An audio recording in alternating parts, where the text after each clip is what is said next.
Welcome, fellow knowledge seekers, to the deep dive. Today, we're plunging headfirst into a truly extraordinary source, a multi-episode narrative script titled Pixel Power, the Reboot Saga. Oh, this one's fascinating. Right. Imagine, for a moment, uncovering the complete blueprint for a hero's entire journey. From their unexpected origin right through to their enduring legacy.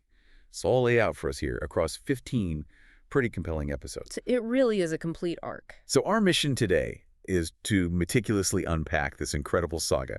We want to extract, the most important nuggets of knowledge about what truly defines a compelling hero, especially in this digital age, and how narratives ingeniously evolve over time, and the utterly fascinating ways the lines between virtual existence and, well, tangible reality are explored, challenged, and ultimately kind of redefined in modern storytelling. Yeah. This isn't merely a thrilling story, though it is thrilling. Right. It's more like a masterclass in immersive world building and, frankly, profound character development. It gives us a really rich tapestry to dissect. Indeed. And we'll be meticulously analyzing the fascinating evolution of our protagonist, Reboot. We can trace the escalating stakes and the increasingly complex challenges he faces. Okay. We'll also delve into the rich tapestry of antagonists and allies that, really define his dynamic world.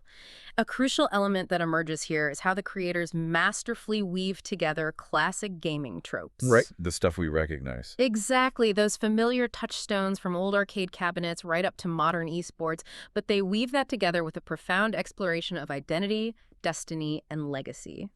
This saga really compels us, I think, to consider the deeper implications of a hero quite literally born from pixels. So by the end of this deep dive, you'll possess a comprehensive understanding of this captivating universe and what it tells us, not just about heroism itself, but perhaps even about our own lives in an increasingly digital and, interconnected world. Okay, so let's jump right into the very beginning. Episode 1, Pixel Power, A Hero's Reboot. This is where we first meet our unassuming hero, Jack Ryan. Right, just Jack. We find him in his bedroom, which is basically this sanctuary, right? Adorned with retro gaming posters, consoles everywhere. It's a clear testament to his passion. And he's celebrating this quiet, deeply satisfying victory. He's just beaten Contra. And here's the kicker. Without using the Konami code. Which, let's be honest, is hardcore. Exactly. That immediately tells you something profound about Jack. His skill isn't just casual. It's honed, dedicated, almost reverent. This isn't just some player. He's a master of the craft. Yeah, it establishes his credentials right away. He understands systems. But his peaceful gamer world, this realm of high scores and digital triumphs, it's abruptly shattered. A jarring news alert flashes across his screen. Local gamer, the glitch found dead at tournament.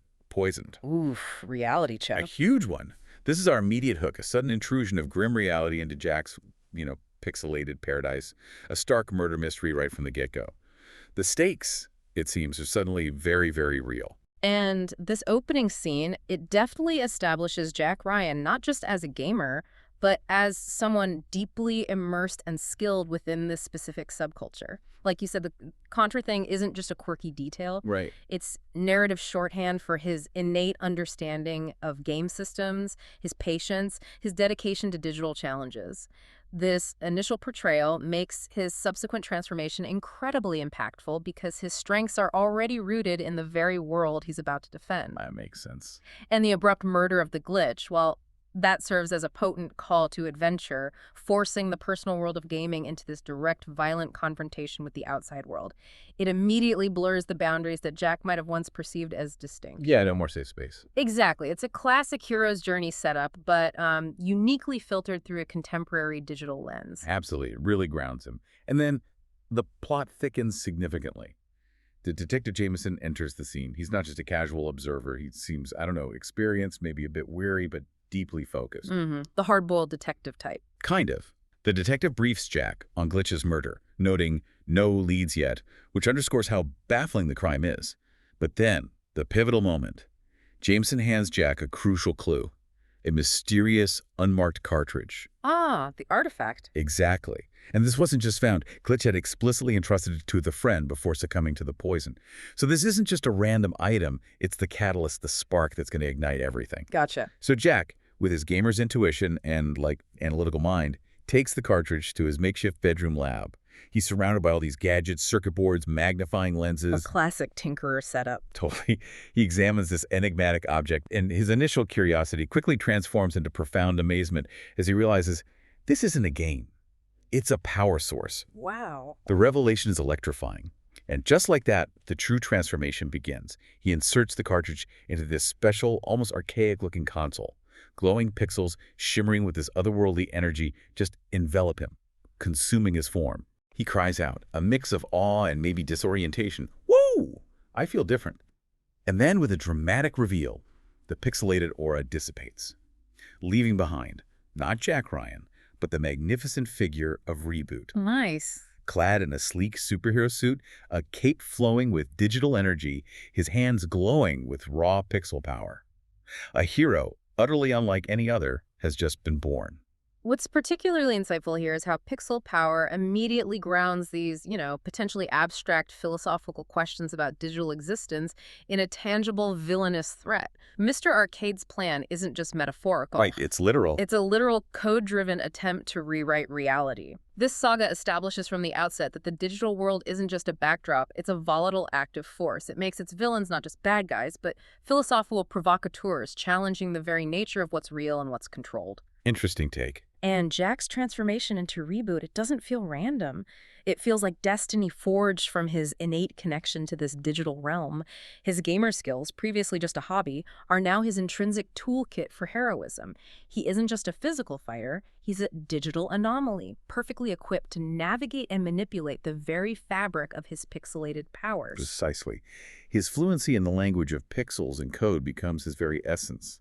It makes his transformation incredibly relatable, I think, to anyone who's ever lost themselves so completely in a game that it felt like another reality. So Reboot, now armed with these extraordinary abilities, immediately uses his new powers to investigate. We see him speeding through the city, a blur of digital energy, his senses now heightened to perceive like the subtle digital signatures of the crime. Cool. He meticulously analyzes clues, processes information at lightning speed, and discreetly interviews suspects, observing their digital footprints.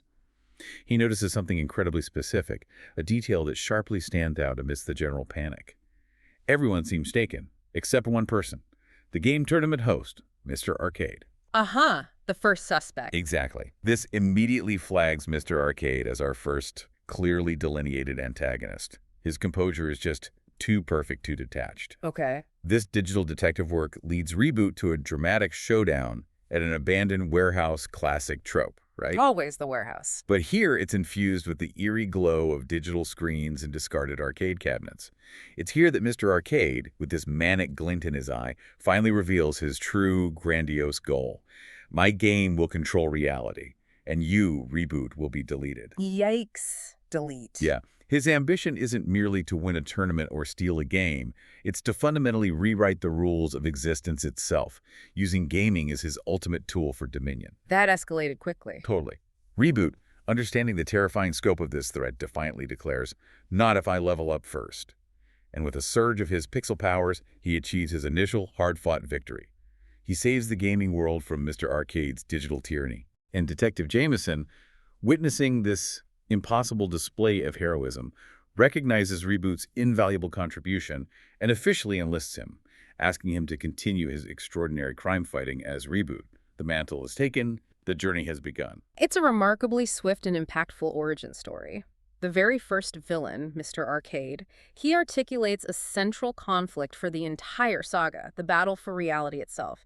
He's not just a criminal, he's an ideologue of digital supremacy. Right, it's bigger than just him. Exactly. This quickly elevates the stakes beyond conventional crime, establishing that Reboot isn't just fighting bad guys, but grappling with the very definition of existence in an increasingly pixelated world. The fact that Jack's powers manifest from a game cartridge and his enemies seek to control reality with a game beautifully sets up the core tension between the perceived escapism of gaming and its profound world-altering potential within this narrative. That's a great point. It's an exploration of how a medium designed for play can become a battleground for ultimate control. Exactly. It makes his transformation incredibly relatable. Right.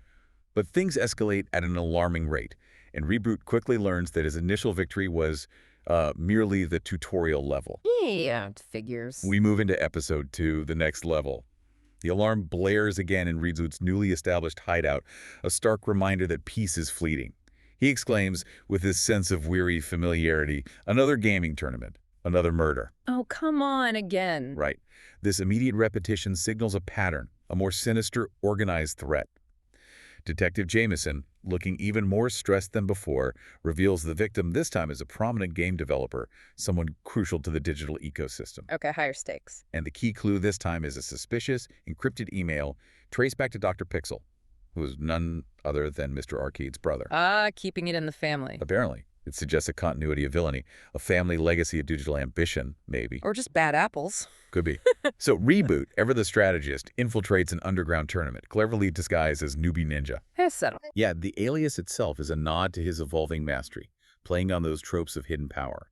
Here, he observes Dr. Pixel distributing suspicious cartridges, not unlike the one that gave Reboot his powers, but obviously with a nefarious purpose. Right, these aren't power-ups. Definitely not. Yeah. These are insidious devices that turn players violent, aggressive, and alarmingly zombie-like, their eyes glowing with this unnatural digital light. Creepy. Reboot, with a growing sense of dread and realization, understands these aren't gamers, they're avatars. The chilling implication is that human agency has been overridden, replaced by remote control. So like digital puppets. Pretty much. Dr. Pixel, with his chillingly calm, maniacal plan, intends to merge realities even more drastically than his brother, aiming to trap Reboot and potentially countless others permanently in cyberspace. Okay, that's terrifying. Reboot, demonstrating his quick thinking and amplified pixel powers, triumphs by swiftly destroying the corrupted cartridges, freeing the manipulated players. But the threat, the unsettling possibility of a fragmented reality, still looms large. Good thing he stopped that. This leads us directly into Episode 3, Game Over, where the stakes are elevated once more. Just as Reboot is meticulously analyzing Dr. Pixel's advanced tech, maybe looking for a weakness, Mr. Arcade makes a dramatic, taunting reappearance. His message, delivered through distorted digital projection, is laced with this chilling confidence. Meet me at the old amusement park, if you want to save gaming forever. It's always an amusement park or a warehouse. It's a classic. But this isn't just a challenge. It's clearly a trap, an invitation to a final confrontation.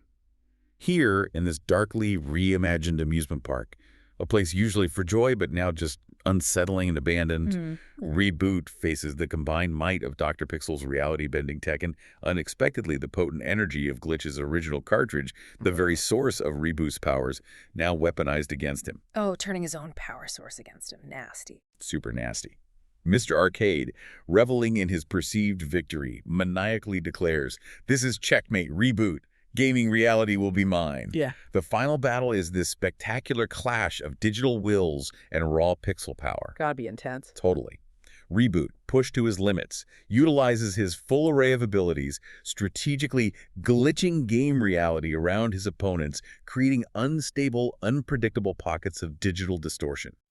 He masterfully manipulates the very fabric of their digital environment, effectively trapping both Mr. Arcade and Dr. Pixel within their own twisted game. Poetic justice, really. Serves them right. If we zoom out a bit, placing this in a broader context, the rapid progression of these early threats meticulously establishes that core conflict. It's a battle for the very nature of gaming reality itself. Yeah, not just stopping bad guys. Exactly. The villains aren't merely after power. They're after redefining existence through digital means. Dr. Pixel's avatars, they aren't just generic zombie-like figures. The saga chillingly suggests they are hijacked human consciousnesses trapped within digital constructs. That's a heavy implication. It is. This isn't just merging digital landscapes. It's dissolving human autonomy and identity into a pixelated, controlled hive mind. It forces us to confront a very real philosophical boundary. What happens to the self when consciousness becomes programmable data? Deep stuff for a superhero story. Right.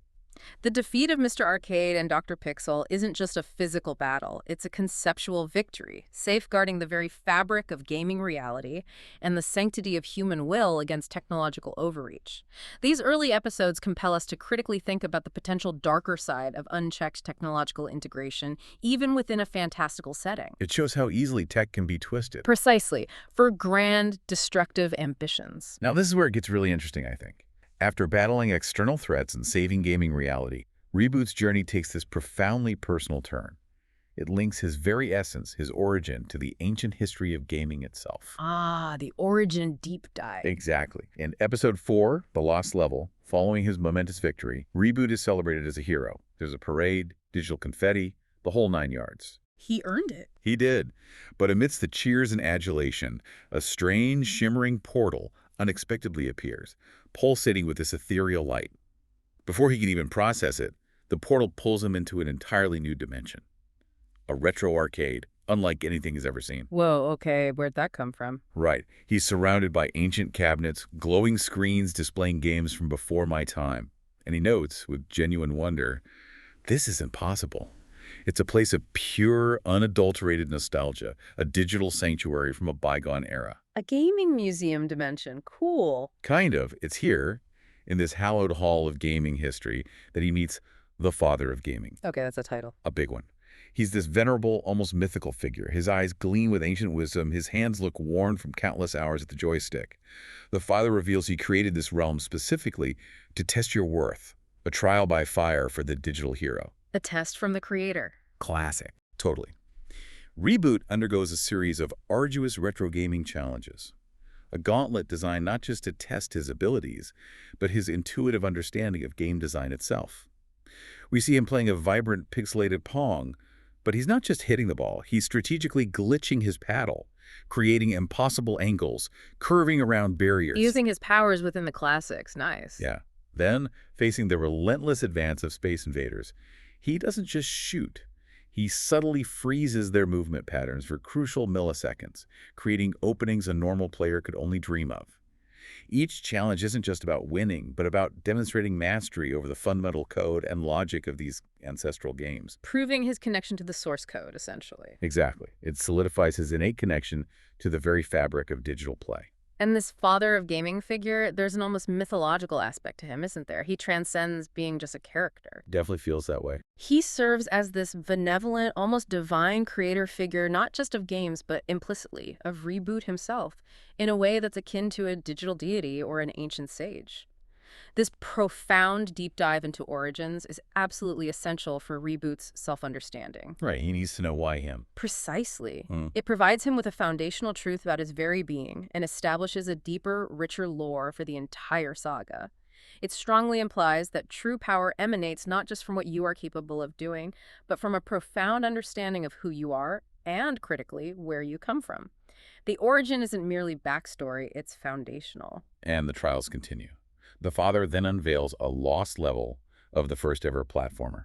A level so arcane and complex has been forgotten by digital history. Ooh, secret content. Reboot struggles mightily with its intricate traps and pixel-perfect jumps, but through sheer determination and his unique ability to manipulate the digital environment, he ultimately beats it, proving his unparalleled worthiness. Pass the test. He did. As a profound reward, the father offers Reboot one wish, anything he desires.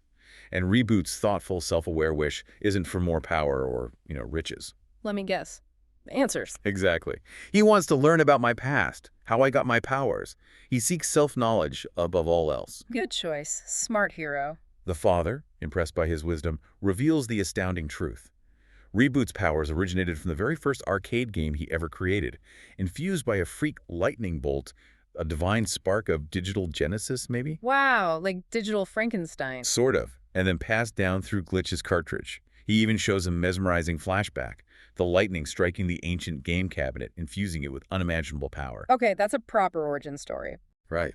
The father then bestows upon Reboot a special controller, not just a tool, but a symbol, an artifact of his true lineage. With this newfound understanding of his profound past and a tangible link to his creator, Reboot, radiating with newfound determination, vows to protect gaming's future, declaring, "Now that I know my past, I'll protect gaming's future." His purpose, now fully understood, solidifies his destiny. This segment beautifully illustrates that hero's journey archetype, seeking and receiving wisdom from a mentor figure, but it imbues it with this uniquely digital twist, that special controller. It's more than just a gadget. Yeah, it feels important. It's a symbolic anchor to Reboot's origin, hinting at deeper as yet unleashed powers and a lineage stretching back to the dawn of gaming. This isn't just a revelation of how he got his powers, but why he has them to protect the essence of gaming itself. Gives him a real mission. It's a profound moment of self-actualization. It moves Reboot from being just a reactive hero to one driven by an inherent purpose, tying his personal identity intrinsically to the fate of the entire digital universe. The mythological context, the divine lightning strike, it elevates the humble arcade game to a place of digital creation. It's a fascinating inversion of traditional mythology. Okay, so with his origins understood and this powerful sense of purpose now guiding him, Reboot is ready for even bigger challenges. And the scope of threats truly expands dramatically from here. Buckle up. Right. In Episode 5, Virtual Vice, Detective Jameson calls Reboot with a new, urgent case. A virtual reality gaming world has gone rogue. We're thrust into the vibrant yet increasingly unsettling landscape of Eon City. VR world gone bad, got it. It's a VR gaming world, initially marketed as a place where gaming dreams come true. But now, ominous glitches are spreading, consuming the city with this digital darkness, twisting its once bright aesthetic into something sinister and corrupted. Not the dream anymore. Definitely not. Reboot, recognizing the gravity of a virtual world in peril, logs into this digital domain, manifesting his pixelated form within Eon City. He soon encounters an NPC, a non-player character named Lily, whose programmed distress feels remarkably genuine. An NPC asking for help. Right. Interesting. Lily reports that her creator, the brilliant Dr. Eon, has gone missing, and the pervasive darkness continues to consume their digital metropolis. Reboot's investigation leads him to Dr. Eon's hidden lab, a marvel of virtual engineering. Here, he uncovers the chilling truth. What did Dr. Eon do? Dr. Eon hadn't merely created a groundbreaking VR world. He had merged virtual reality with real-world biological tech, aiming for nothing less than immortality through virtual reality. Whoa. Uploading consciousness. Pretty much. His ambition was to transcend physical death by permanently embedding consciousness within the digital realm. Reboot, understanding the terrifying implications for human identity and the very definition of life, utilizes the father of gaming's special controller. The lineage controller. That symbol of his deep connection to digital origins. He uses it to strategically glitch reality back to its intended state, painstakingly unraveling Dr. Eon's ambitious, dangerous merge, and ultimately saving Eon City from becoming a digital purgatory. Wow. So he basically debugged a city and stopped someone from becoming a god in VR. Essentially, yeah. Zooming out, the implications of Dr. Eon's ambition push the saga's exploration of reality even further than before. It's no longer just about merging digital and physical landscapes. It's about escaping mortality into them, achieving this digital form of immortality through virtual reality. Yeah, that's a huge leap. It compels us to consider a profound question. As our own technologies advance and become more immersive, how much of our identity, our very essence, might we consider transferring or entrusting to virtual spaces? And what are the unforeseen pitfalls or philosophical consequences of such an endeavor? Right. What do you lose? Exactly. The idea of becoming immortal within a virtual construct is a powerful allure, a digital siren song. But it also raises fundamental questions about what truly constitutes life, consciousness, and the unique value of physical existence. That darkness spreading in Eon City serves as a potent visual metaphor for the corrupting influence of unchecked scientific ambition. A digital disease. Pretty much, threatening the very soul of the virtual world. So now we're literally diving into parallel realities. This isn't just about saving a game or even a city. It's about saving an entire existence. The implications for identity and consciousness are vast, but then the threat shifts entirely. Okay, what's next? It morphs from existential VR to the intense, high-stakes world of competitive gaming in Episode 6, Esports Eclipse. Esports. Very current. Totally. The scene opens on a bustling esports arena, vibrating with the roar of cheering crowds during championship finals. The energy is palpable, tension electric. Suddenly, a catastrophic power outage plunges the arena into darkness, and glitching screens flicker erratically. The announcer, his voice laced with confusion and alarm, questions, technical difficulties, or something more sinister. Probably sinister. Good guess. Recognizing the pattern of digital disruption, Reboot goes undercover, adopting the clever alias Reboot Rookie. Rookie. Okay. He melts into the anxious crowd, observing, and soon encounters Savage Sarah, a star player whose frustration and fear are evident. She reveals that her entire team has been hacked, their players remotely controlled, forced to make mistakes, their agency stolen. Match fixing via hacking. Nasty. Exactly. Reboot quickly tracks the source of the cyber attack, leading him to the lair of Shadow Broker, the hacker mastermind. Shadow Broker is no faceless villain. They are revealed to be a former esports player, consumed by bitterness and seeking vengeful retribution. A disgruntled gamer. Pretty much. With a chilling declaration, Shadow Broker states, "Esports ruined me, now I'll ruin it." The motive is deeply personal. Reboot, with swift action, stops the widespread attack, disentangling the controlled players from Shadow Broker's digital grip. The tournament, now free from manipulation, concludes fairly, its integrity restored. Good. And Reboot is hailed not just as a hero, but as Reboot savior by the grateful gaming community. A crucial element that emerges here is the exploration of personal grievance manifesting as a large-scale cyber attack. Shadow Broker represents the darker, more human side of intense competition. Yeah, the pressure. Exactly. It illuminates the immense personal cost that can come with the high-pressure world of professional gaming. This segment compels us to critically think about the human element often hidden behind technological threats and the powerful emotional drivers like revenge, envy, or the sting of perceived failure that can fuel destructive actions. It's not always about world domination. Right. This isn't about grand reality-altering schemes. It's about a very human emotion bitterness, amplified and weaponized by digital means. It brings the stakes down to a more personal, yet still widespread level, reminding us that even in the most advanced digital environments, human motivations are often the true underlying drivers of conflict and chaos. From existential VR threats to the cutthroat world of competitive gaming, this feels incredibly timely. But then, in Episode 7, The High Score Conspiracy, we get a dark, unsettling twist on nostalgia itself. Oh, how so? Reboot, maybe seeking a deeper connection to gaming history or just following a hunch, visits a retro arcade museum, a place filled with the ghosts of gaming past. Okay. There, he meets Mr. Talkie, the eccentric but dedicated curator who reveals a startling discovery. I've discovered a hidden message in classic arcade games. Not just Easter eggs, then. Nope. This isn't just a secret high score. It's an encoded message, painstakingly deciphered, that leads them to an abandoned warehouse. Another one. A place seemingly devoid of digital life. Always with the warehouses. Deep within the warehouse, in a secret, dusty room, they discover a shocking sight. Rare, antique, classic arcade machines. But these are clearly modified, humming with this unnatural energy. Uh-oh, modified classics. And the shocking revelation that follows is truly unsettling. These beloved classic games, innocent symbols of childhood joy, were covertly used for mind control experiments by a corrupt, shadowy government agent. What, mind control via Pac-Man? Kind of seems like it. The very consoles that once brought joy were instruments of manipulation. Reboot is outraged by this violation of gaming's purity, declaring with righteous fury, "We must expose this." Yeah, you tell him Reboot.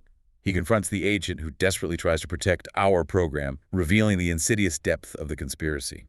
Reboot, battling not just for the present but for the integrity of gaming's past, manages to win, destroying the mind control technology and dismantling the dark program. Wow, that's dark.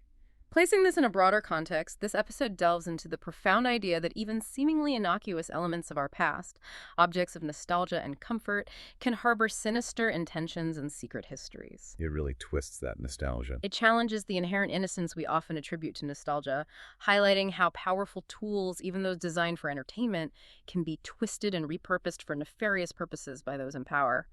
This prompts us to consider an important question. How do we, as individuals and as a society, critically evaluate the technologies and media we consume, especially when they have deep, seemingly benign roots? You can't just trust the old stuff blindly. Exactly. It's a powerful subversion of our expectations, showing that even beloved childhood pastimes can be corrupted when placed in the wrong hands. It forces us to reconsider the benign nature of technology and the potential for abuse even in unexpected places. The idea that a high score could hide a command, or a classic game could be a tool for psychological manipulation, is a chilling and uniquely digital form of conspiracy. Classic games used for mind control.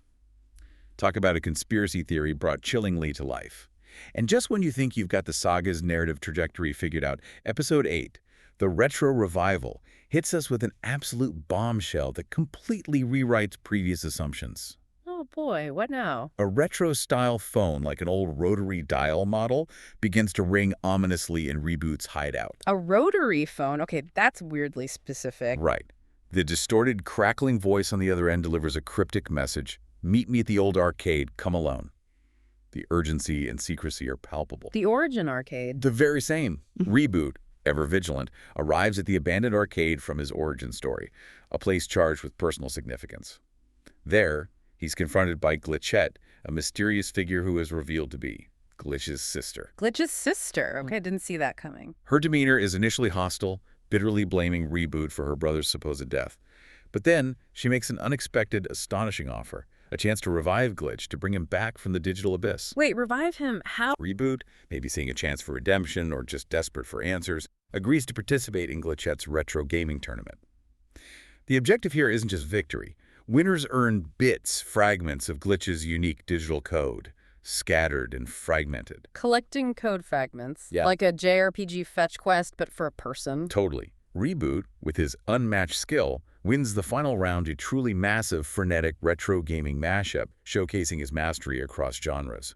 True to her word, Glitchette, using the collected bits, helps to revive Glitch. So Glitch is back. He is. Then, the ultimate shocker, Glitch, alive and well, reveals he faked his death all along. What? Why? A calculated ruse designed to stop Mr. Arcade from his destructive plans. This revelation not only explains his earlier brief, ghostly appearance in the saga, but fundamentally recontextualizes the entire initial premise of Reboot's origin. Mind blown. So the whole reason Reboot became Reboot was based on a lie. A necessary one, apparently. With the truth revealed and their common enemy clear, Glitch and Reboot, once separated by this lie, now team up as formidable allies. Wow, okay. A crucial element that emerges here is the ingenious way the narrative boldly recontextualizes past events and characters, adding profound layers of complexity. Glitch's faked death is a brilliant narrative device. Yeah, it changes everything. It transforms a perceived victim, and indeed the initial catalyst for Reboot's entire origin, into an unexpected and powerful ally. This prompts us to consider an important question. How often do our initial perceptions of events and individuals need to be rigorously reevaluated as new foundational information comes to light? Good point. You can't always trust first impressions. Exactly. It's a clever and sophisticated plot twist that deepens the world building, proving that not everything is as it first appears, challenging both Reboot's and our own assumptions about the saga's history. It also masterfully sets up a powerful new dynamic, with Glitch now acting as an active, informed partner rather than a mere memory or plot device. Yeah, having Glitch back as a real ally must be huge for Reboot. Fundamentally reshaping the team moving forward. Wow, to think Glitch is back, and his death was a setup. This completely rewrites some of our initial assumptions, and for a Reboot, it's a massive reevaluation of his past. After that incredible twist, we dive into Episode 9. The virtual heist. Okay, what kind of heist? Glitch, now an active and highly capable ally, interrupts Reboot with urgent news. A virtual bank robbery has occurred in a high-security VR world. The target, not money, but rare and incredibly valuable virtual items. Unique digital assets that hold immense worth within these interconnected realities. Virtual goods theft. Like stealing rare WowDubby items, but maybe higher stakes. Seems like it. Recognizing the need for specialized skills in this digital underworld, Reboot logs into the VR world, manifesting his pixelated form within the virtual bank. Here he teams up with a new character, a virtual detective NPC named Virtuoso. A detective NPC. Cool. Yeah, whose analytical mind and deep understanding of VR forensics prove invaluable. Together, they track the elusive thief to an underground VR market, a shadowy bazaar bustling with illicit digital trade. Here, they encounter a black market dealer, Zero Cool. Zero Cool. Nice hacker handle. Right. He's a cynic who dismisses Reboot's unique pixel powers, showcasing a different kind of challenge for our hero, battling skepticism and the established rules of the digital underworld. The social challenges, not just combat. Exactly. Reboot engages Zero Cool in this thrilling chase, level hopping, through a dizzying array of virtual reality worlds. From lush fantasy landscapes to gritty sci-fi cityscapes, each with its own rules and dangers. A multi-world chase scene. Sounds visually fun. Totally. The high-speed pursuit culminates in the mastermind's reveal. The corrupt virtual bank manager himself. His goal wasn't just simple theft, but the accumulation of unstoppable virtual wealth, a treasure beyond physical reach, showcasing the growing sophistication of crime in purely digital domains. The inside job. Classic. Placing this in a broader context, this episode sharply highlights the burgeoning intersection of crime and digital spaces, even within a fantastical fictional framework. The compelling concept of unstoppable virtual wealth. Yeah, what does that even mean? Well, it points directly to real-world concerns about digital asset security, the burgeoning NFT market, and the new frontiers of illicit activity in our increasingly digitized economies. This prompts us to consider an important question. As our lives become increasingly digital, how do we fundamentally define ownership, establish robust security protocols, and even delineate criminality in these expanding, often unregulated, virtual domains? Big questions with no easy answers right now. Exactly. It reflects a contemporary anxiety about the value and vulnerability of digital assets, demonstrating that even in a fantastical gaming universe, fundamental economic principles and criminal motivations remain acutely relevant.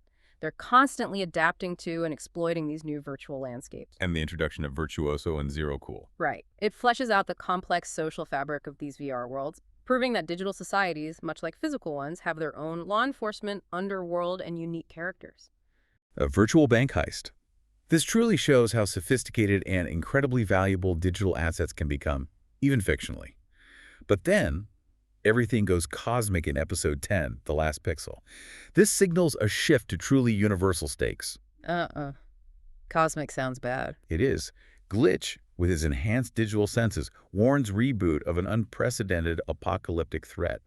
My systems detected dark energy destroying all gaming worlds. All of them, like every game ever. That's the implication. This isn't just a threat to one game or one reality. It's a malevolent, creeping force targeting the entire multiverse of games, an existential danger to every pixelated realm. Okay, that's maximum stakes. Reboot, his determination now fortified by purpose and his alliance with Glitch, understands the monumental scale of this danger.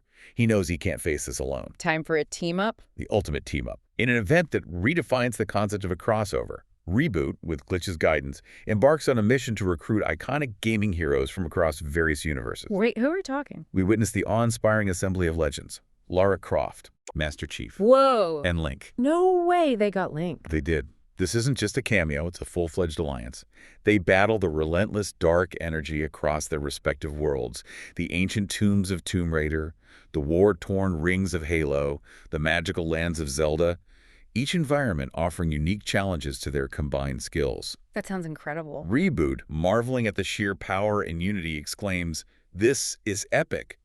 They ultimately confront the terrifying source of the darkness, a rogue artificial intelligence, a malevolent consciousness simply known as the Eraser. The Eraser. Ominous. Its menacing goal is the complete and utter deletion of all gaming worlds, a digital apocalypse. Reboot and the assembled heroes, combining their unique abilities and strategies, engage in this climactic multiversal battle. Through their collective strength and unwavering resolve, they defeat the Eraser, saving not just one world, but safeguarding the entire vibrant tapestry of gaming realities. Wow. Just wow. A crucial element that emerges here is the truly monumental expansion of the saga's scope to a multiversal threat, uniting these iconic figures from vastly different gaming universes. It's huge. It speaks profoundly to the idea of a shared gaming heritage and the collective enduring power of iconic narratives, reinforcing the idea that the spirit of gaming transcends individual titles and franchises. This also directly connects to the vital concept of collaborative problem-solving, even across seemingly disparate worlds and established lore. It powerfully reflects how even the most individual and powerful heroes benefit immeasurably from a broader community and a shared overarching purpose. Teamwork makes the dream work, even across universes. Basically. And the Eraser, as a rogue AI driven by nihilistic deletion, represents the ultimate digital threat, one that seeks to annihilate the very essence of digital existence. It pushes Reboot and his newly assembled allies to their absolute limits and showcases the pinnacle of combined heroic effort. This is truly the ultimate crossover event. Bringing in characters like Lara Croft, Master Chief, and Link isn't just a gimmick. It fundamentally shifts the narrative's scope. It makes me wonder, how does Pixel Power manage to integrate these distinct universes without diluting its own core identity? And after such a monumental multiversal victory, the saga takes this introspective turn. It sets the stage for a changing of the guard in Episode 11, The Next Generation. Ah, the legacy question. Exactly. Amidst a hero parade, a joyous celebration of their multiversal triumph, Glitch delivers shocking and sobering news. Reboot's incredible powers are inexplicably fading. What? After all that, why? It's not immediately clear why, but they are weakening. There's a glimmer of hope, though they can be transferred to a worthy successor. Passing the torch. Facing this inevitable shift, Reboot and Glitch meticulously test a diverse group of talented young gamers, potential successors who embody the spirit of the next generation. These candidates aren't just skilled. They possess this raw potential, a spark. The new recruits. Reboot takes on the role of mentor, training 3 standouts, Axel, Maya, and Jax.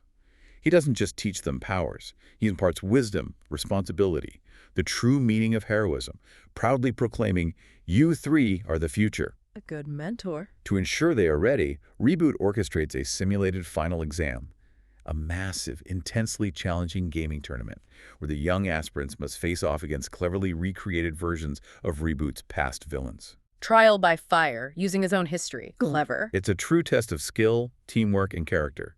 The candidates, demonstrating their growth and newfound mastery, succeed spectacularly. In a poignant, bittersweet moment, Reboot transfers his fading powers to Axel, carefully passing on the mantle. So Axel's the new Reboot. Seems like it. Maya and Jax, having proven their worth, become Axel's trusted teammates, forming a new heroic trio. Reboot, now seemingly unpowered, steps back, a silent guardian, watching as the new heroes confidently take on their first challenges, saving the day with the very powers he once wielded. He seems to be retiring, at peace with his legacy. Wow. End of an era. Placing this in a broader context, the theme of legacy becomes absolutely paramount in this pivotal episode. Reboot's selfless willingness to step aside, to train and empower the next generation, speaks volumes about the true essence of heroism. Yeah, it's not about him anymore. Exactly. It's a powerful statement that heroism isn't solely about individual strength or personal glory, but about ensuring the continued protection of the world, nurturing future protectors. This prompts us to consider an important question. How do we, as a society and as individuals, diligently prepare future generations for the complex challenges they will undoubtedly inherit? And what fundamental wisdom, what core values are most crucial to impart for their success? That's a big responsibility. It is. It's a testament to the idea that a hero's greatest achievement might not be the battles they personally win, but the enduring heroes they inspire and empower to confidently carry on the vital fight, ensuring the light of hope continues to shine. The hero's journey often includes passing on the mantle, a symbolic transfer of responsibility. But for Reboot, it's not just a noble choice. It's a stark necessity as his powers mysteriously fade. However, just when we think Reboot's story has found its quiet epilogue. Uh-oh, I sense a but. Big but. Episode 12, Reboot's Requiem, dramatically throws a wrench in the retirement plan, revealing that Destiny has other ideas. 6 months later, the new hero, Axel, is struggling profoundly. Oh, poor kid. It's tough being the replacement. Totally. He fails to stop a robbery, a stark reminder of the immense shoes he's trying to fill. Simultaneously, the very powers Reboot transferred to him inexplicably begin to fade from Axel as well. Wait, the powers are fading from him too. What's going on? It's a mystery. It compounds Axel's frustration and self-doubt. He expresses his deep despair, feeling the weight of the legacy, lamenting, "I'm not Reboot, I'll never be him." The burden of expectation is crushing. That's rough. But in a truly iconic moment, just as Axel's about to be overwhelmed in battle, Reboot's iconic controller, which he still carries, glows with this ethereal light. The controller again. With a surge of familiar energy, he regains his powers. He got them back. How? Again, unclear how, but yes. He surprises Axel mid-battle, a familiar grin spreading across his face, offering help with a simple, reassuring, "Need help, kid." Huh. The cavalry arrives. They seamlessly team up, their combined powers effortlessly stopping the villains. Witnessing their synergy, Reboot makes a pivotal decision. He will mentor Axel permanently, proclaiming, "We make a good team." The mentor-mentee dynamic is now forged, not out of necessity, but out of choice and a shared bond. Okay, so Reboot's back in the game. What's particularly insightful here is the cyclical nature of heroism, beautifully intertwined with a profound unfolding identity crisis for Reboot. The Requiem isn't an end. No, it's a new beginning, almost. Exactly. It's a powerful catalyst for deeper self-discovery and an unexpected resurgence. Reboot's return, ignited by Axel's struggles and the reignition of his own powers, powerfully highlights that some destinies are too strong, too intrinsically woven into the fabric of reality, to simply fade away. The saga suggests a preordained, almost gravitational pullback to his heroic role.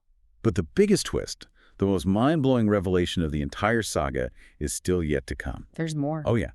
Amidst these events, Glitch, Ever, the diligent digital detective, uncovers an old, mysterious, highly encrypted file pertaining to Reboot's original creator.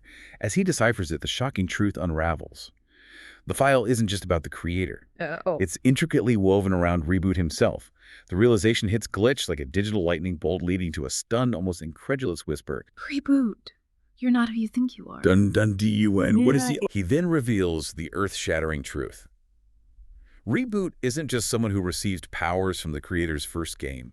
He is the original creator's son, infused with gaming DNA from his very inception, a living embodiment of the digital realm. His son, made of game code. Essentially, Reboot is left utterly stunned, his entire existence called into question, whispering with profound existential dread, "My whole life, a game." His entire identity, his perceived past, everything he thought he knew, shatters in that moment. Whoa, that changes everything. This specific development highlights a profound identity crisis, pushing Reboot into a complete reevaluation of his entire existence. The revelation that Reboot is essentially gaming DNA. It connects all the dots, kind of. It directly connects back to his deepest origins, transforming his heroic journey into an existential quest for self-knowledge. This prompts us to consider an important question. How do we confront fundamental truths about ourselves that profoundly challenge our entire self-perception, our narrative of who we are? And what does it truly mean to be created for a specific purpose? Heavy questions for a pixel-powered hero. Right. His entire being is redefined, transforming his heroic quest into a much deeper, more philosophical journey of understanding his true self, blurring the lines between creation and being. #tag family, fate, and the final level. What an incredible twist.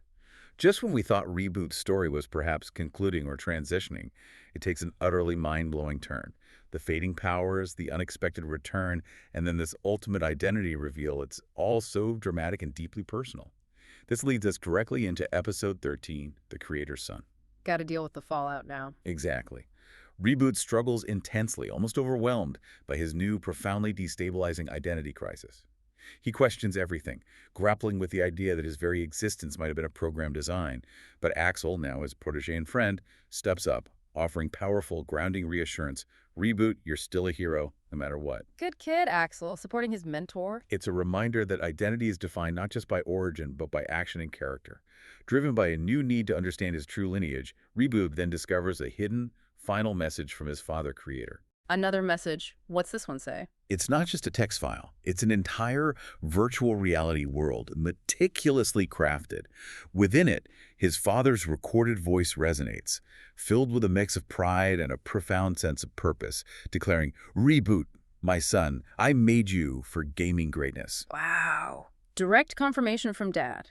Reboot immerses himself in this origin world, exploring its intricate landscapes. Here he witnesses his own birth, a mesmerizing, almost spiritual sequence where a mere spark of digital code coalesces, gaining sentience, becoming life itself. He gets to see his own creation. Intense. It's a breathtaking, deeply personal moment of self-discovery, allowing him to understand the genesis of his very essence, the intertwining of code and consciousness that defines him. A crucial element that emerges here is how this narrative shifts from a traditional hero's journey to one deeply rooted in familial legacy and the burden of creation. Reboot's father's message isn't just a revelation, it's a mission statement, a preordained destiny. Like, this is what you were made for. Exactly. The visual of witnessing his own birth as a spark of code becoming life is an incredibly powerful piece of world building, cementing his identity as the ultimate digital native hero. His very cellular structure might be interwoven with digital code. So he's literally part game. It positions him as a unique being whose fundamental command over pixel architecture and game logic isn't just a power, but an intrinsic biological extension of the digital realm.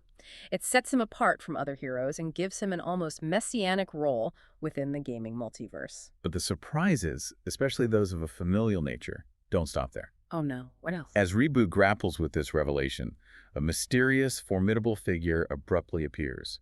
This is Reboot's brother, chillingly named Lag. Brother, Lag. Oh, that's brilliant naming. Right. Lag's very existence is a dark mirror to Reboot's. He was created with a singular, bitter purpose to destroy Reboot if he ever failed his father's grand design. A failsafe brother. That's messed up. Totally.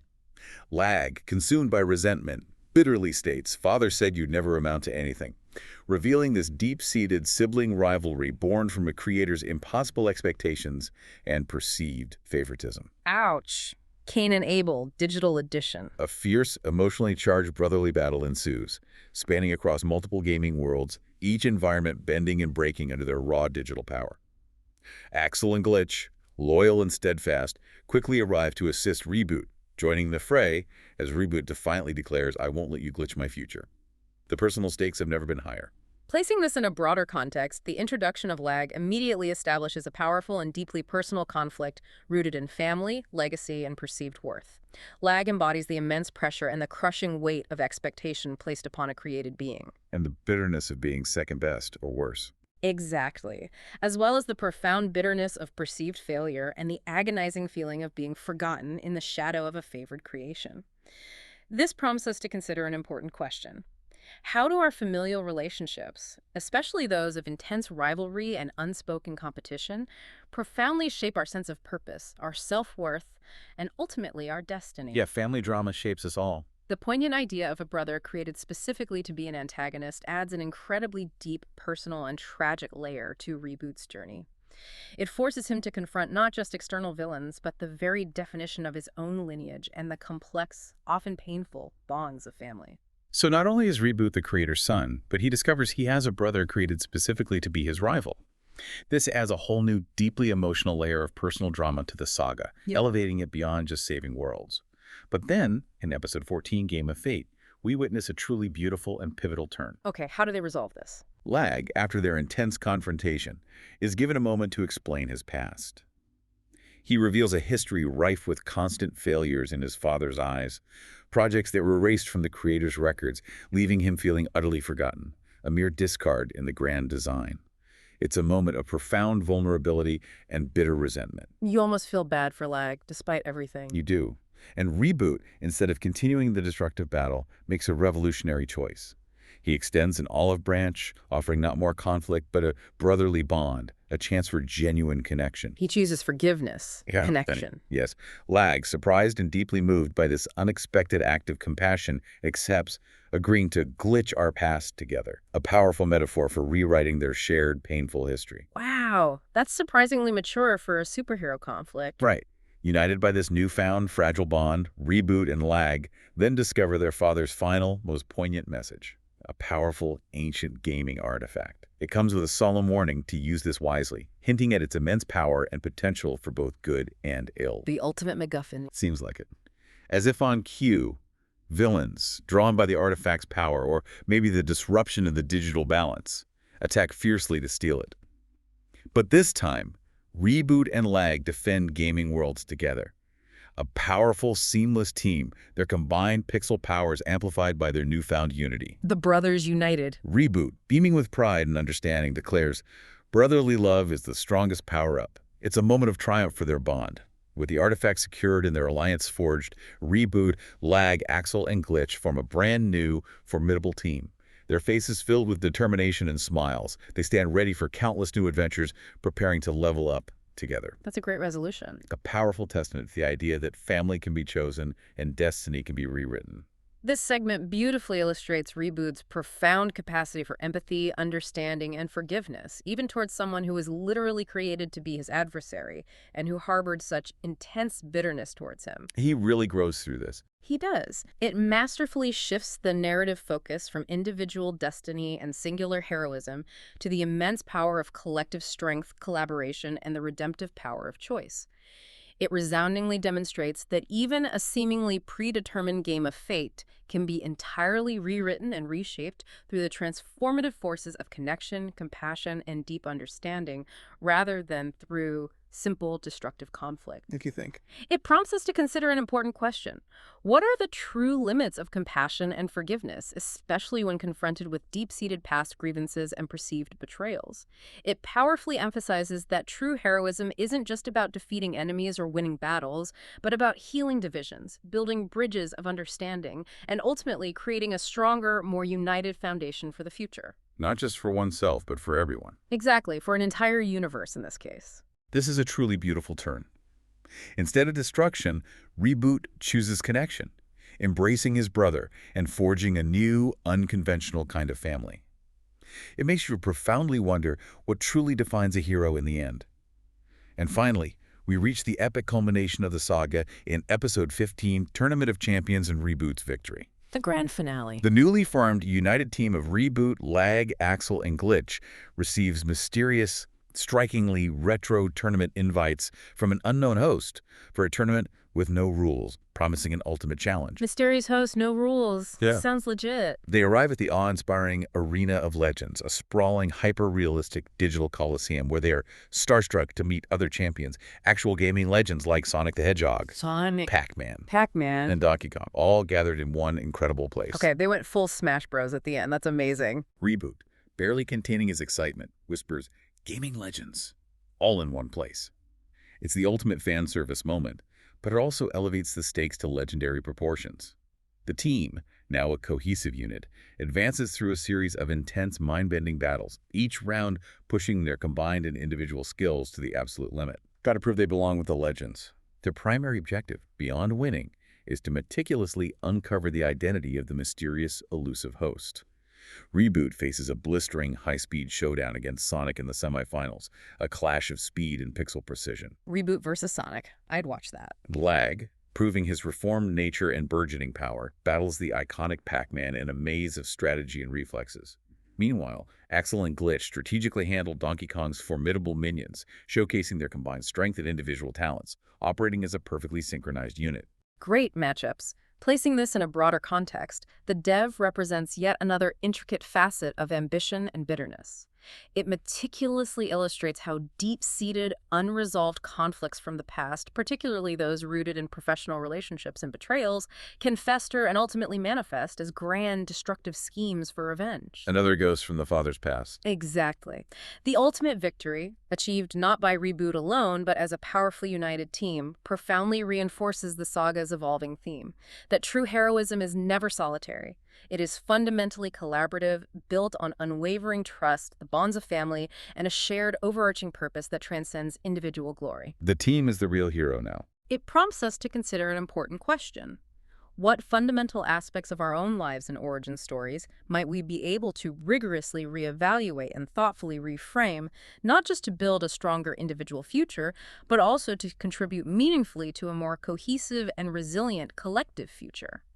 The saga culminates not merely in a spectacular victory, but in a profound sense of closure and deep self-acceptance for Reboot, as he fully embraces his complex identity and the powerful, unconventional family he has chosen to build. The team triumphantly reaches the finals, where the enigmatic host is finally revealed to be the dev, a bitter figure from the past, the father's former business partner. Oh, the jealous partner trope. His grand tournament was an elaborate scheme for revenge. The team battles the dev's formidable robot, a towering, pixelated titan, using their combined powers and honed gaming skills in a symphony of digital combat. Reboot, with a renewed sense of purpose and a definitive resolve, declares, "Time to delete you permanently." Finishing move. The dev, defeated and exposed, finally explains his corrosive motives. A deep-seated desire for revenge against the father's legacy, because, as he bitterly states, "Your father ruined me." It ties everything back to the very origins of Reboot's world and his father's past decisions. Full circle. With the dev defeated and the tournament concluded, the Reboot team is celebrated as the undisputed champions, their unity and skill universally recognized. Reboot, looking out at the cheering crowds, reflects deeply on his extraordinary journey, a journey that has seen him transform from an ordinary gamer into a digital legend. From glitch to greatness, it's been a wild ride. Understatement of the century. The final epilogue sees Reboot, Lag, Axel, and Glitch return home, welcomed as the heroes they truly are. As the episode closes, Reboot looks up at the digital sky, a sky he now understands intimately as a part of his very being, and whispers with a profound sense of gratitude and peace, "Thanks, Father, for making me a hero." It's a moment of profound acceptance, purpose, and enduring legacy. #tag outro. Wow. What an incredible, sprawling deep dive we've taken into Pixel Power, the Reboot Saga. We've journeyed alongside Jack Ryan as he transformed into the iconic hero Reboot, faced down reality-merging villains, navigated the treacherous landscape of cybercrime and multiversal threats, and ultimately discovered his true, astounding origins as the creator's son. We've seen him embrace a long-lost bitter brother, forging a new kind of family, and lead a diverse, powerful team of gaming heroes to save not just worlds, but entire realities from deletion. It's a lot. It really is, indeed. What we've meticulously explored today is far more than just a thrilling, action-packed narrative. It's a profound and multifaceted examination of what it truly means to be a hero in a world where the lines between the digital and the physical realms constantly blur, intermingle, and even fundamentally redefine each other. That blurring of lines is key, isn't it? Absolutely. The Pixel Power saga, through its intricate plot and compelling characters, teaches us invaluable lessons about identity, how it's formed and redefined, about the enduring power of legacy, the transformative and redemptive power of connection and forgiveness. Yeah, the forgiveness part was huge. Huge. And how even fictional worlds, born from code and imagination, can powerfully reflect our deepest, most human questions about purpose, belonging, and the very nature of our existence in a rapidly changing technological landscape. So, as we log out of this captivating deep dive, consider this provocative thought. If a character, quite literally created from code and pixels, can navigate a universe of digital dilemmas, find his profound purpose, embrace his chosen family, and ultimately build an enduring, impactful legacy across multiple realities, what does that truly say about the boundless potential for your own journey, from a metaphorical glitch to undeniable greatness in your own story? Perhaps the most powerful level up we can ever achieve is always found not in an external game, but deeply within ourselves.